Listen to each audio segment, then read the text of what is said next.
Hi guys, welcome to soulful nature. ఈ మొక్కను చూసారా? అదేనండి మెంతికూర అండి. దీని యొక్క శాస్త్రీయ నామం ట్రైగోనెల్లా ఫోనం.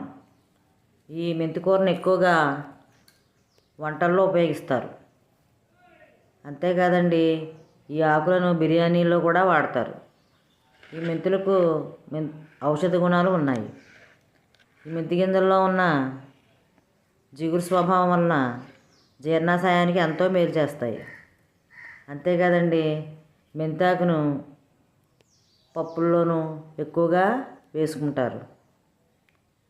మెంతి గింజలు నానబెట్టి తలకు పేస్ట్ని అప్లై చేస్తే చుండ్రు పోయి జుట్టు చాలా ఒత్తుగా పెరుగుతుంది.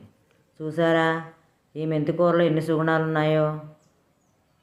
మన భారతీయులు ఈ మెంతులను ఎక్కువగా నిల్వ పచ్చళ్ళలోనూ వాడతారు. మెంతులు వాడటం వల్ల, మెంతికూర తినడం వల్ల మధుమేహ వ్యాధి అదుపులో ఉంటుంది. చూసారా ఎంత ఆరోగ్యకరమైనదో. Please subscribe.